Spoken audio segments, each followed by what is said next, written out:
As she said, my name is Aveon Dugas. I am the Guinness World Record holder of the largest female afro. I became the largest female afro holder in 2011. Up until now, there was I don't want to say a blip, but there was a part where someone else did take the record for about 10 minutes, but then I took it back. Yeah, I took it back. So now my afro in circumference, meaning going around, when picked out, because no, this is not an afro, because people looking at it like, your hair doesn't look that big. Well, I don't walk around with it. It's in circumference is 5 feet around. I'm 5'2", so if you measure me, it's that around.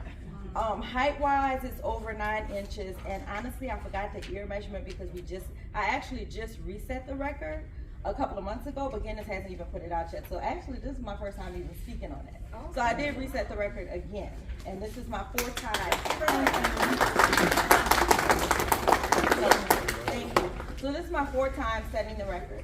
No, I did not go natural to be in the book. I went natural because I literally woke up one morning and was like, why am I permanently straightening my hair? Like I knew, you know, in my mind, perms were just the only way to go, but I was like, well, I can always press it because I've been natural 23 years ago. So as I'm gonna say, back then, we didn't have like the chi irons and stuff like that, so we had pressing combs like we were just talking about.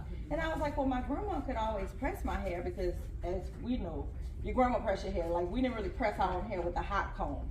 Y'all may not know this, but we had a comb that was made of metal that we used to have to put on the stove in fire and then press our hair to get it straight. So that's how we used to get our hair straight. So in my mind, I was like, well, my grandma could always do my hair if I wanted straight. Why am I permanently straightening it? And then it took 5 years before I could actually let it go, because I was so stuck on getting a perm that whenever, you know, has anybody here ever had a perm? Has a perm? Oh, cool. Okay, so you know when your new growth would, okay, that's good. So you know, like when our new growth would come out, remember how we would freak out?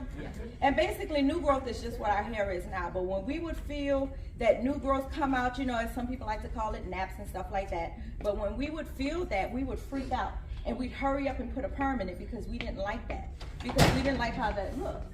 Because for us, because we weren't represented, because we didn't see afros, we didn't see people doing twist styles, we didn't see wash and goes, for us that was just, it was just awful. Like to us, I don't know about y'all, but I just felt like I wasn't good enough because my hair wasn't straight. So it took 5 years to get over that hump, and then one day, I saw a friend and she had like braids in her hair, like this young lady, and she took them out. So you know how when you take your braids out, your hair is naturally just crinkly? I said, okay, how'd you get your hair like that? She said, well, I live in Atlanta, everybody's hair is natural, so I just keep it in braids all the time. So I was like, oh, okay, that's what I'm gonna do. Well, I'm not a braid person, I never wore like the long braids, but I said I would get my hair cornrow, like your hair. So, yes, you. So I got my friend's sister at the time to cornrow my hair to the back. And I did that, I don't know how long it was, because again, there was no social media. There was no way to, you know how now it's like, hey, follow me on my journey when I go natural. We didn't do all of that. So it was literally like, hey, I need you to braid my hair. I let her braid it for a couple of months. And then at some point I took over, because I knew how to braid hair and stuff, but she would add hair to it because back then my hair was cut like a bob. So it wasn't long enough to like put it in a bun. So at a certain point I started doing it, and then I started putting it on Jericho rods, as we like to call them, but y'all call it a rod set. Started setting it on that. And then one day it was crazy. I woke up, I had to wash my hair. And back then my hair, as I said, it was still natural. So I had like this much new growth, and then the rest was permed hair. And you know, that's the whole big chop thing, right? And so one day I went to set my hair on these rollers, and I was like, I just feel like my hair's long enough now, I'm ready to let it go. So I pulled my hair right here, I pulled it, and when I stretched it, it was like here, right? So I was like, ooh, okay, I'm ready. So I cut it. Well, y'all know, we also have what's called shrinkage. And shrinkage depends on the curl pattern of your hair. Well, of course, holding it, when I cut it, it was here. And when I let it go, it was here. And I was like, wait a minute, what happened? Because I didn't know about shrinkage, because again, this stuff was not talked about. We didn't know about this kind of stuff. So, and I really don't know what I was thinking, because then I cut it again, I don't know. And so I cut another piece as if that piece was gonna stay long, right? So I cut it again, And then boing, it went back, and I was like, oh my God. So now I have like a little fro right here, and I have long hair right here. And then all of a sudden, I don't know what came over me, but all the years of being embarrassed about my hair, not liking my hair, not wanting my hair to look a certain way didn't matter. And I just took my hair, I combed it up straight in the air, you know, like in a ponytail, and I just took scissors and cut it off. And that was it. And then I cut it down, and the fro ended up being like this short. And I wore, oh, the lady who was sitting right there with the pretty copper fro, my hair was just like in a short taper cut. And from there, I've let it grow. I've never really had truly like a major cut since then, because I feel like because I cut my hair so short that I'm experiencing it at every level. So I started off short, you know, and here we are. I did kind of get some of the length taken off recently, but that's because with an afro, you need height, not length. So I let go some of my length because I didn't need it. You know, I just want my hair to be healthy. So I let go some of the length. Let me see. Any questions so far? Yeah. So how long does it take to style your hair? The time it takes to style my hair depends on what style I'm going for. Like this, okay, this was a blowout, you know, so I blew it out, and then I used a cheat-like iron, and then I actually set my hair on rods. Technically, this takes maybe 3 hours total. Oh, but he's looking like, well, only because I have to wash it, condition it, detangle it, then I have to blow dry it out. But in between that time, I'll sit under the dryer to let it kind of naturally dry, well, heat dry a little bit to get some of that water out. Then I'll go in, blow dry it, and press it. And technically, for my amount of hair, 3 hours is not that long, because if you go to a hairstylist, you know, that usually takes much longer.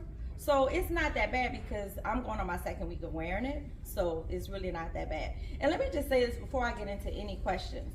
Okay, so I know they introduced me as an international influencer, right? And all of that's cool.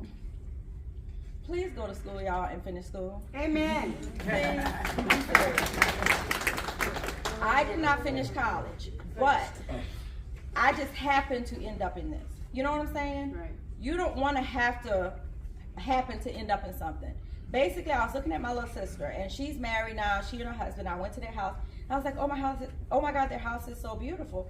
And then I realized when they went to school, basically when you go to school, you're setting yourself up for your future and how you want to live. You don't want to have to try and figure out how you're going to live because you don't have a job or you don't have a career. So school is so important, y'all. I'm telling y'all. Yes, it can get boring. I understand that. But first of all, the experiences you're going to have with each other, you're never going to get that back. And the knowledge you're going to get is something that some people can't even get. So you have to learn to appreciate that. But I'm telling you, you want to be able to set yourself up for the future. That's the biggest thing. So this is cute, but going to college and finishing and, you know, doing what you want to do in life and being comfortable and being able to do it without having to scrap and do whatever, that's where it's at. Okay, so I'm telling y'all now, the whole international influencer thing, it's cute, it's nice. Don't get me wrong, I'm not downing myself, but you definitely want to go and finish school. School is so important. When I think back to college, I'm like, you know, because now that I'm older, I'm like, you know, it really wasn't that bad. When you go for a semester, right, you go to school and you have all these semesters. You go in, they give you a syllabus. Basically, a syllabus is like a stack of papers telling you what's going to go on for that semester. It's almost like a cheat sheet. So you go and you look, and this is what you're going to learn, okay? You go in, you do your work. My sister, you know what she used to do? She used to call it punishing herself. She would actually go and take off like 2-3 weeks and not go anywhere and do all her homework. So everything that the syllabus that the professor's telling you they're going to need, she did all of that. Then she partied. Trust me, whatever party you missed, there's going to be another one.